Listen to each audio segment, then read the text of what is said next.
ফিলিস্তিন ইস্যুকে বুঝতে হবে। যে বিষয়টি অপরিহার্য তা হলো ফিলিস্তিনের ইতিহাস সম্পর্কে অবগত হওয়া। কেননা ইতিহাস সম্পর্কে, ফিলিস্তিনের ইতিহাস সম্পর্কে অবগত না হলে ফিলিস্তিন ইস্যুটিকে সম্পূর্ণভাবে বা ভালোভাবে উপলব্ধি করা সম্ভব নয়। সেদিকে লক্ষ্য করে আজকে আমার আলোচ্য বিষয় উম্মাহর দায়িত্ব ভূমিকা, ওমর রাদিয়াল্লাহু আনহু এবং সালাউদ্দিন আইয়ুব রাহিমাহুল্লাহ এর আলোকে আদর্শিক অনুপ্রেরণা এবং তেনাদের আল-আকসা বিজয়ের ইতিহাস এবং সেই ইতিহাস থেকে শিক্ষা। শুরুতে আমরা যদি ওমর রাদিয়াল্লাহু আনহু এর জেরুজালেম তথা আল-আকসা বিজয়ের ইতিহাস নিয়ে আলোচনা করি, তাহলে আমাদের সামনে যে বিষয়টা আসে তা হলো ইয়ারমুকের যুদ্ধ। ফিলিস্তিন বিজয়ের পথে মুসলিমরা সবচেয়ে বড় যে যুদ্ধটি চালায় তা হলো ইয়ারমুকের যুদ্ধ। ইয়ারমুকের যুদ্ধে মুসলিমদের সৈন্য সংখ্যা ছিল 30,000, আর অপরদিকে রোমানদের সংখ্যা ছিল 2 লক্ষাধিক, অর্থাৎ 2 লক্ষের অধিক। মুসলিমদের সভাপতি আবু উবাইদা ইবনে জাররাহ রাদিয়াল্লাহু আনহু যখন রোমানদের এই বিশাল সৈন্যবাহিনী দেখলেন, তখন তিনি ওমর রাদিয়াল্লাহু আনহু এর কাছে সাহায্য চেয়ে চিঠি লিখে পাঠালেন। কিন্তু ওমর রাদিয়াল্লাহু আনহু কোনো সাহায্য চাই ওই চিঠির উল্টা দিতে লিখে দিলেন, আল্লাহ আমার সাহায্য বেশি কল্যাণ কর। এরপর আবু উবাইদা ইবনে জাররাহ খালিদ বিন ওয়ালিদের সাথে পরামর্শ করে সেদিনের যুদ্ধের দায়িত্ব খালিদ বিন ওয়ালিদের হাতে তুলে দিলেন। এরপরে ইয়ারমুকের যুদ্ধ দীর্ঘ 6 দিন চলমান থাকার পরে 636 খ্রিস্টাব্দের 12 আগস্ট মুসলিমরা এই ইয়ারমুকের যুদ্ধে বিজয় লাভ করে। মুসলিমরা এই ইয়ারমুকের যুদ্ধে বিজয় লাভ করার পরে 4 দলে বিভক্ত হয়ে বিজয় অভিযান পরিচালনা করতে শুরু করেন। তাদের মধ্যে একটি দল যায় জর্ডানে, অন্য একটি দল যায় দামেস্কে, আর দ্বিতীয় আরেকটি দল আমর ইবনে আসের নেতৃত্বে ফিলিস্তিনের আজকের গাজা, হাইফা, ইয়াফা, তেল আবিব এই অঞ্চলগুলোকে জয় করার জন্য বেরিয়ে পড়েন। আমর ইবনে আস বাইতুল মাকদিসের 4 দিন থেকে সকল অঞ্চল জয় করলো, বাকি থেকে শুরু জেরুজালেম। তখন তিনি প্রধান সভাপতি আবু উবাইদা ইবনে জাররাহর কাছে চিঠি লিখে বলেন, আপনি আসা ছাড়া একাই আমার পক্ষে জেরুজালেম বিজয় করা সম্ভব নয়। এরপর আবু উবাইদা ইবনে জাররাহ মুসলিমদের বাকি 3টি দলকে জেরুজালেমের পাশে একত্রিত করেন। মুসলিমরা জেরুজালেম অবরোধ করার পরে আবু উবাইদা ইবনে জাররাহ আসলে রোমান পাদ্রীরা বলে, খ্রিস্টান পাদ্রীরা বলে, কিন্তু সেই ব্যক্তি নন যার কথা আমাদের ধর্মগ্রন্থে লেখা রয়েছে। তারপরে কিছুদিন পরে সেই দূর প্রান্তে থাকা ওমর ইবনে খাত্তাবের চরিত্র সম্পর্কে অবগত হয়ে রোমান পাদ্রীরা বলে, হ্যাঁ ইনি সেই ব্যক্তি যার জেরুজালেম বিজয়ের কথা আমাদের ধর্মগ্রন্থে লেখা রয়েছে। তারপরে ওমর ইবনে খাত্তাব যদি এই বাইতুল মাকদিসে উপস্থিত হয়, তাহলে আমরা নিশ্চয়ই তার হাতে বাইতুল মাকদিসের চাবি তুলে দিব। এরপর আবু উবাইদা ইবনে জাররাহ তার কাছে চিঠি পাঠান যেন তিনি বাইতুল মাকদিসে আসেন। এবার সেই বিখ্যাত ঘটনা, ওমর রাদিয়াল্লাহু আনহু অন্ত পৃথিবীর খলিফা ওমর রাদিয়াল্লাহু আনহু 1200 কিলোমিটার পথ মদিনা থেকে জেরুজালেম অতিক্রম করেছেন, বাড়ি দিচ্ছেন সঙ্গে শুধু একটি উট আর একটি গোলাম নিয়ে। আবার কখনো তিনি উটের পিঠে উঠছেন, কখনো গোলামকে উটের পিঠে যাচ্ছেন। এরপরে যখন তিনি জেরুজালেমে প্রবেশ করেছেন, তখন তিনি উটের গোলাম নিয়ে যাচ্ছেন।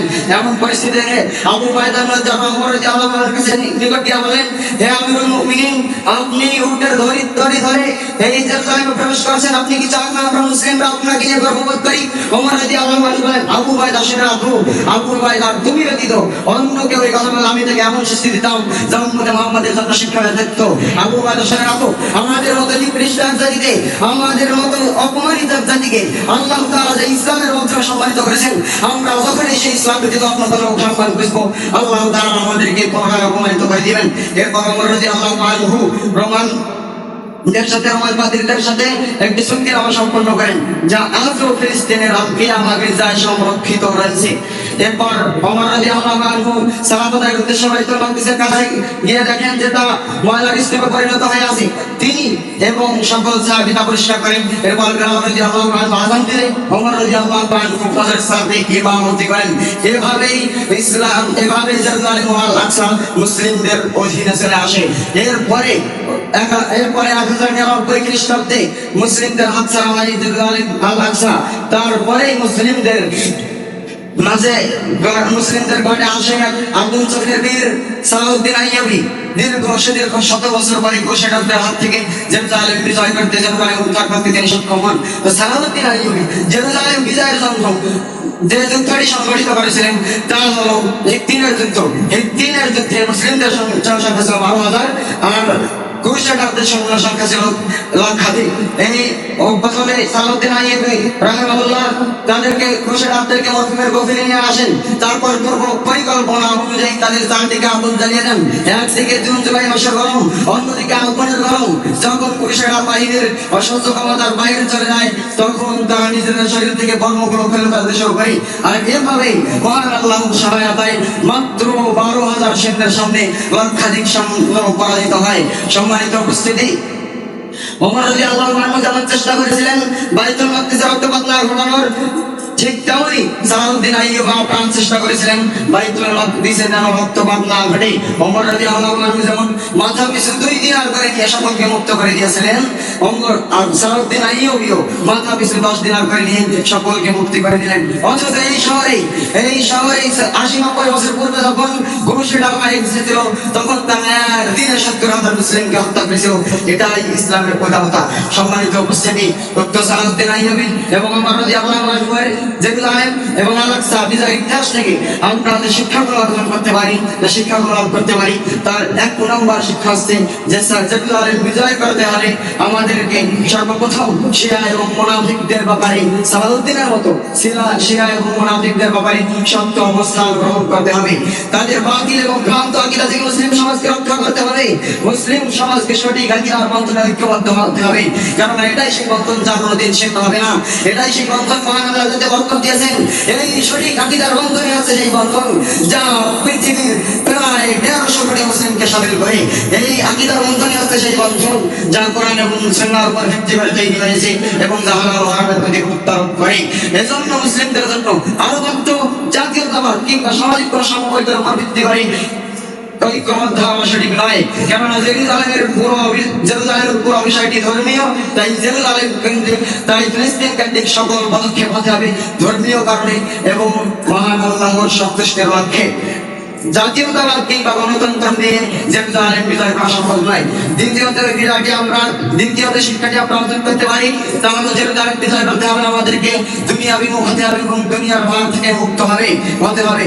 কেননা মুসলিমদের সকল গৌরব ও মর্যাদা ওমর রাদিয়াল্লাহু আনহু এবং সালাউদ্দিন আইয়ুবীর মতো কেবলই সকল লোকদের হাতেই সংগঠিত হয়েছে, ওই সকল লোকদের হাতেই প্রতিষ্ঠিত হয়েছে যারা নিজেদের অন্তর থেকে দুনিয়াবী চিন্তাকে সম্পূর্ণরূপে অপসারণ করেছেন। দ্বিতীয় যে শিক্ষাটি আমরা পাই ওমর রাদিয়াল্লাহু আনহু এবং সালাউদ্দিন আইয়ুবী রাহিমাহুল্লাহের আল-আকসা বিজয়ের ইতিহাস থেকে, তা হলো মিশর জেরুজালেম বিজয় করতে হলে মিশর ও সিরিয়াকে একসাথে অন্তর্ভুক্ত করতে হবে। অর্থাৎ যতদিন লেবানন, জর্ডান, সিরিয়া, মিশর এবং ফিলিস্তিন আলাদার মধ্যে থাকবে ততদিন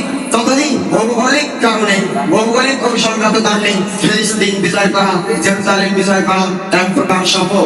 সম্মানিত উপস্থিতি, পরিশেষে বলতে চাই তা আসল আমরা ওমর ইবনে খাত্তাব এবং সালাউদ্দিন আইয়ুবীর মতো মহান নেতাদের ইতিহাস অধ্যয়ন করি।